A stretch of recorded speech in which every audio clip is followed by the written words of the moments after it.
Donc toujours dans le chapitre 9, cette fois-ci, nous allons travailler avec un mouvement dans le champ de pesanteur, mais avec une vitesse initiale non nulle. Donc je reprécise, champ de pesanteur.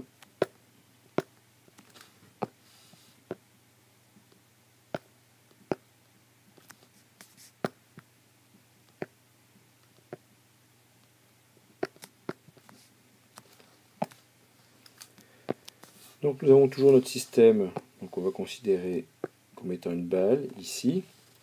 Donc cette fois-ci, la vitesse initiale va être non nulle et ne va pas être verticale orientée vers le haut. Donc, le cas de la vitesse verticale orientée vers le haut est un cas particulier de cet exemple.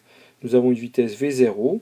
Si on choisit un système, un repère avec un axe horizontal X, l'origine des axes au départ de l'objet, du centre de gravité de l'objet, et un axe vertical Y orienté vers le haut.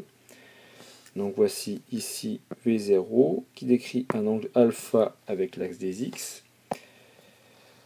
Comme nous l'avons vu précédemment, donc nous savons que l'objet ne va être soumis qu'à une seule force pendant son mouvement. Donc si je commence à décrire le mouvement ici, donc si l'objet est là, il y a une seule force qui s'exerce sur l'objet, c'est le poids.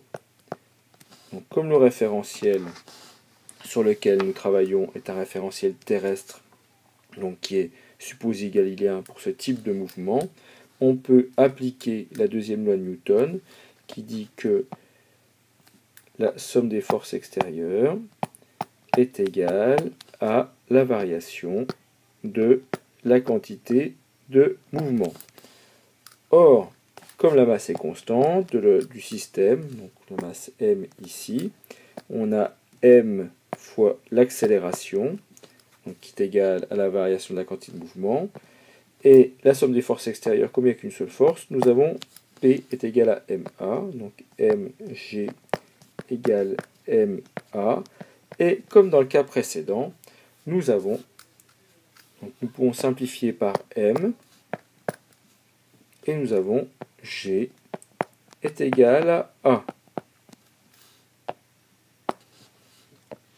Donc si A est égal à G, si on projette suivant l'axe des X et l'axe des Y, on va avoir AX qui va être égal, donc l'axe des X et l'axe des Y sont comme ça, donc X, Y. Donc comme ici, on a le poids, on a G comme ça.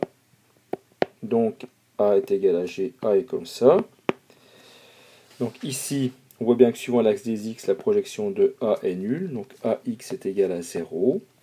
Et cette fois-ci, AY, comme l'axe vertical est orienté vers le haut, AY donc, va correspondre, ici va être orienté vers le haut, donc la projection de AY va être négative, donc on va avoir égal à moins G, puisque c'est orienté vers le haut. Donc ensuite, pour déterminer la vitesse en fonction du temps et la position en fonction du temps, nous allons faire les primitives, sachant que la variable est le temps. Donc la primitive de ça, donc on obtient au départ, alors pardon, ça va être, je reviens en arrière, je vais l'écrire en bleu, ça changera un peu de couleur. Donc on va avoir Vx de t, donc la primitive de 0, c'est une constante, et donc ça va être Vx de 0. Ensuite, Vy de t va être égal à la primitive de moins g, donc ça va être moins g fois t, plus une constante qui va être égale à Vy de 0. Maintenant, quelles sont les expressions de Vx de 0 et Vy de 0? Si l'on regarde sur le schéma précédent, donc on a V0 qui est comme cela, ici. Donc on va avoir la projection de V0, donc qui va former ici un triangle rectangle. Donc là on va avoir le côté adjacent à l'angle alpha. Et donc si on a le côté adjacent, ici on va avoir V0 cos alpha.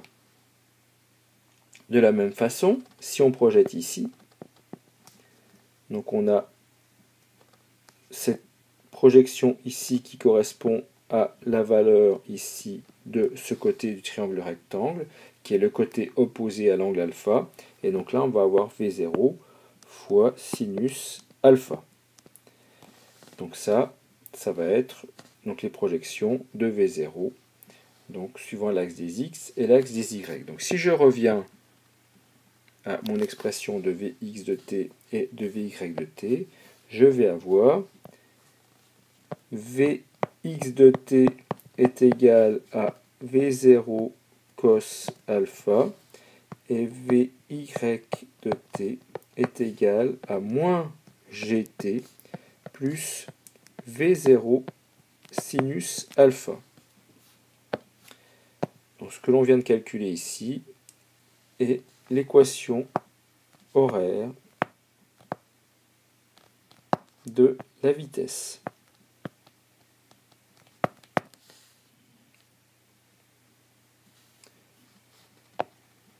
Maintenant, nous allons déterminer l'équation horaire des positions. Pour cela, nous allons, alors on va changer de couleur, on va prendre du vert. Nous allons refaire la primitive, mais cette fois-ci de V. Donc nous allons obtenir x de t, donc qui va être la primitive de V0 cos alpha. Donc ça fait V0 cos alpha fois t, plus une constante qui est x de 0. Alors là, ça va être très simple. Comme l'origine a été prise au point de départ, x de 0 va être égal à 0. Donc on peut simplifier tout de suite. D'un autre côté, nous avons y de t. Donc la primitive de moins gt, ça fait moins gt carré sur 2.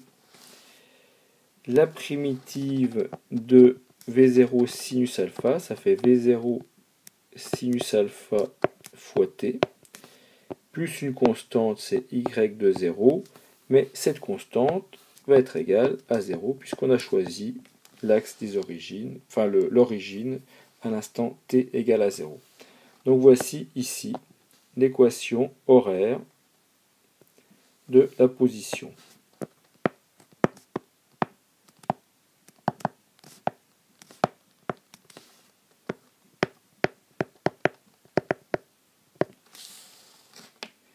Nous allons pouvoir, grâce à cette équation horaire de la position, déterminer l'équation de la trajectoire.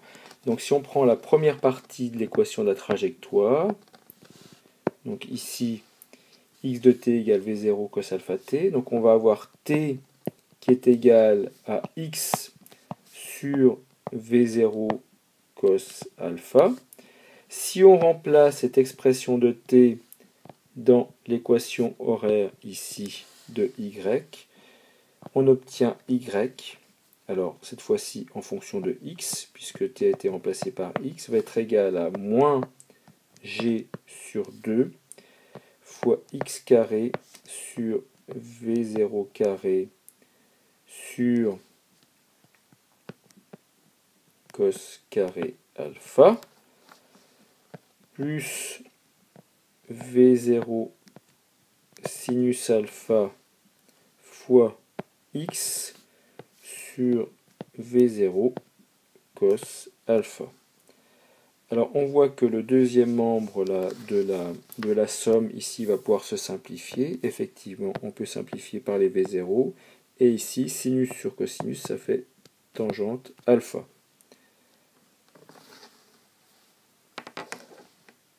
Si l'on réécrit cette expression, on obtient y de x est égal à moins g x carré sur 2 v0 carré cos carré alpha plus tangente alpha x.